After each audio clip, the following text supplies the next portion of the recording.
Tantor Audio, a division of Recorded Books, presents Wrong for Me by Meagan Brandy. Narrated by Wayne Mitchell and Sarah Puckett.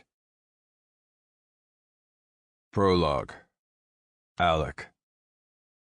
10 years old. My mom told me a new girl was moving to the neighborhood soon, and there she is. I thought she'd be big like me, but she's not.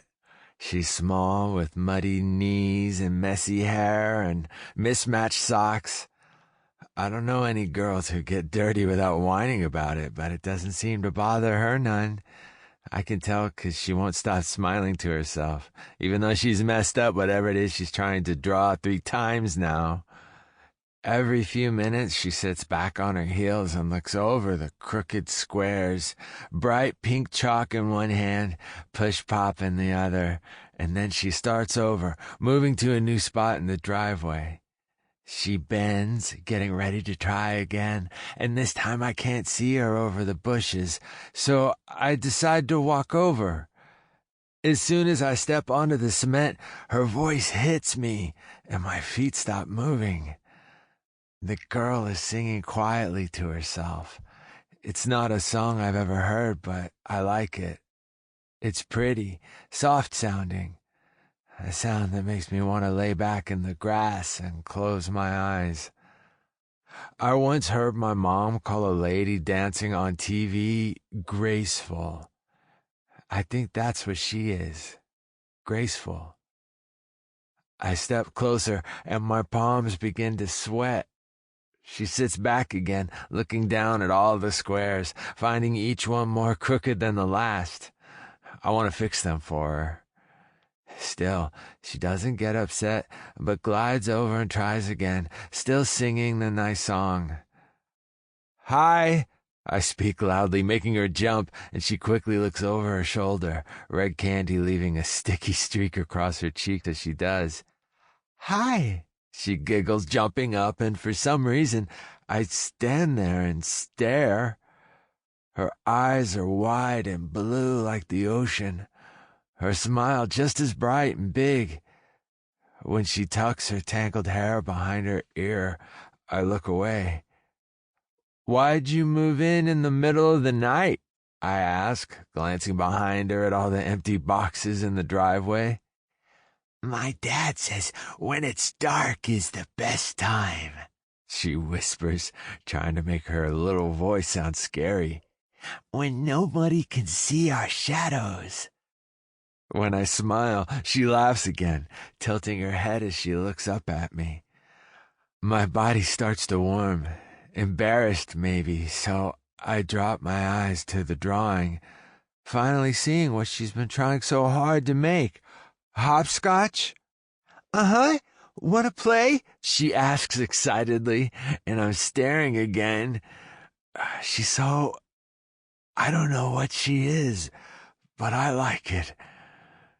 She starts to chew on her lip, and I remember she asked a question, and I do want to. "Yeah, I want to play with you." She grins, bouncing a little, like she's happy to have someone to play with, like she's happy to have me to play with.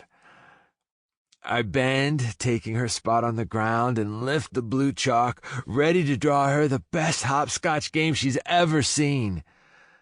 But I only get the first line across when footsteps ring behind me. I squeeze my eyes shut, wishing him away. I just want to talk with her by myself a little longer. "Hey, what you doing?" She jumps up again, and I grin when she doesn't share the same smile with him as she did with me just minutes ago. "We're playing a game," I tell him.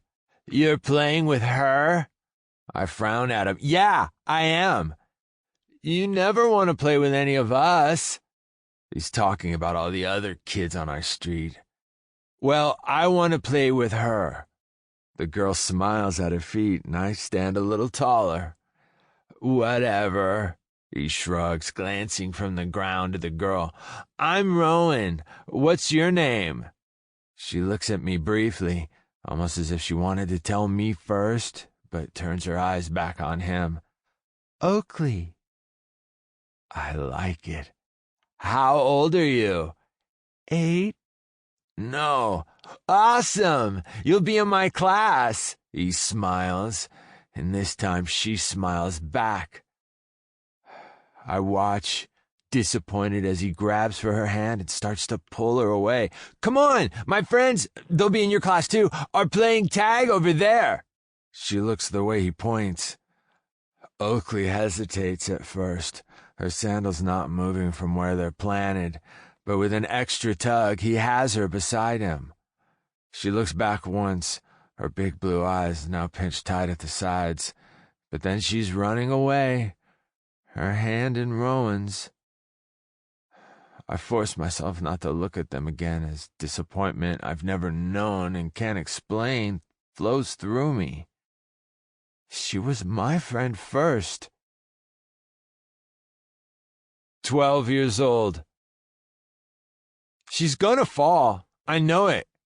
But why does she always have to do boy stuff? With a sigh, I inch closer, keeping myself far away enough so it doesn't look like I'm following her, but close enough in case she freaking hurts herself. Again. Last week, she twisted her ankle trying to jump from a swing. Now she thinks she can climb a metal fence in flip-flops. Sure enough, she gets to the top and her sandal slips, so I dart from under the tree and catch her against the links before she falls completely. She squeals and jerks her head back to see who caught her, her eyes widening when she finds me. I don't know why she pretends she didn't know. It's always me. As I lower her to the ground, she moves her hands along the metal to make sure she's steady. When she hits the grass, her eyes fly to mine and I glare. Why are you always doing stupid stuff? She puts her hands on her hips like a brat. I'm not. Rowan bet I couldn't climb it, so I was showing him I can. Well, you didn't, did you? You almost fell. And where is Rowan anyway? I don't see him watching. She ducks her head and shrugs a shoulder. Stacy and Brandon started playing cartoon tag. Guess he wanted to play too. So you tried to show off for a boy who doesn't even care and got hurt doing it. When are you going to stop trying to make him like you? He's my friend. He likes me. Yeah, but you want him to be your boyfriend and he's not. No, I don't. And I didn't get hurt. When I point to her foot, she glances down with a frown, then gasps. She tries to run off, but winces and jerks her knee up. Blood is dripping from a cut on her toe, making it hard to see the color of paint on her nails. Her eyebrows jump in panic, and she looks to me, big tears welling in her eyes. Instantly, I'm anxious. I don't like when she cries. I step forward, putting my hand on her cheek to keep her from looking back down. Stop it. I can't. What if... I said stop. You're fine. Just go away. She sniffles, and for some reason my chest starts to ache. No, you need me. Let's go to the water fountain and clean it off. But it might hurt. I shake my head, pushing her hair behind her shoulders, and her eyes jump between mine. It won't hurt. I'll be careful. Promise? She whispers, and suddenly, all I want is to make her feel better. Yeah, I swallow. I promise. She hesitates for a second, then nods. When her hand slides behind my back to wrap around my waist, my stomach grows tight, kind of like it does before a roller coaster ride, and I freeze, glaring down at her. I hate how she always makes me feel weird, like how I always know when she's around, as if I have a sixth sense or something. I thought maybe it was a girl thing, but it only happens with her. Her cheeks grow pink and she goes to pull away, but I quickly grab her hand to keep it right where it is. Together, we move over to the picnic tables. As soon as I set her on the bench, I cup my hands and fill them with water, then slowly pour it over her wound. She yanks it back, but when she realizes it doesn't hurt, she sticks it out again, pointing her pink toes right at me. I rinse it once more, then grab a hold of her foot to get a better look. Seeing the cut is pretty small, a clean slice along the nail. I look up, ready to tell her she's fine, like I said, but nothing comes out of my mouth when I find Oakley's eyes on me instead of her foot. She does this a lot. Watches me when she thinks I'm not looking, but I see her, even though I pretend I don't. I like it. It makes me want to run faster or throw farther when I'm playing football with my friends. Why are you being so nice to me today? Yesterday you called me spoiled and said you couldn't stand me. Yesterday you were chasing Rowan around the field. It felt like being nice, I guess. The corner of her mouth lifts a little. I wish you'd be nice every day. I like when you talk to me. My heart starts beating hard against my chest, and I worry she'll see it through my t-shirt. What'd you do, Alec? Comes from behind me, and Oakley jerks her foot away. I look up, finding she's chewing her lip, eyes no longer on me. I stand slowly, turning to look at Rowan as he runs over. He drops beside her, picking up her foot to inspect it. I cut it on the fence. Alec was helping clean it. Rowan lifts his glare to me, then blocks her from my view. He helps her up and her hand snakes around him, same as it did to me only minutes ago, and my fingers ball into fists. Come on, Oaks, I'll take care of you. Take care of her? Where were you when she fell? I shout, and he glares at me, turning her away. Shut up, Alec! Go find someone else to be a jerk to and leave us alone. They start to walk away, and anger floods me, so I yell, like I care! Help the dumb girl who can't even climb a fence! Her misty eyes hit mine over her shoulder, and while I hate to see it, at least she's looking at me. You should stop trying to show off so I don't have to pretend to want to help you anymore. I turn and walk away, forcing my feet to keep moving when I hear her cry behind me. 18 years old. She looks good. Real good. At the beginning of summer, I went to an agility training camp to help me prepare to start Oakley's dad's fire academy, and the entire time I was there, I kept wondering what she was doing and who the hell she was doing it with. What I didn't stop to consider was coming home to find Oakley on an entirely new level. She still got the same smile and big blue eyes, but now they're framed by longer lashes and higher cheekbones. The smile, it's fuller, a brand new shade of pink even, a little darker, more attention-drawing. And her body, it's distracting, and not just to me.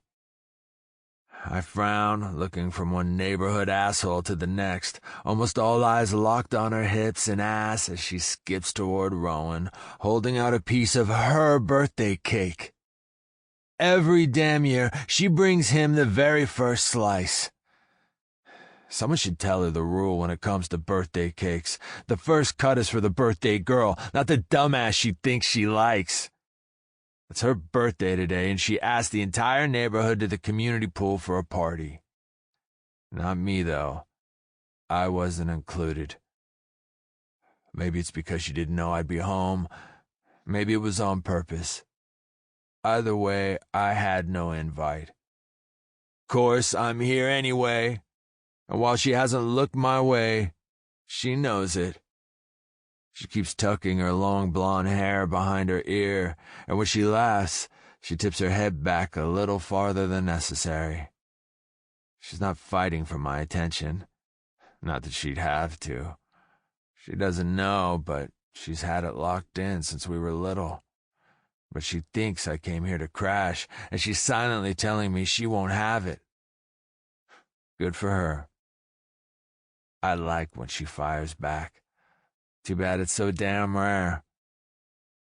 After the cake's cleared out, everyone starts slipping back in the pool, so I move closer to the water, ready to be seen. But then Oakley jumps out, now dripping wet, and heads for the clubhouse that holds the rafts, swim games, and such. So I slip inside behind her. As she reaches up, Sample complete. Ready to continue?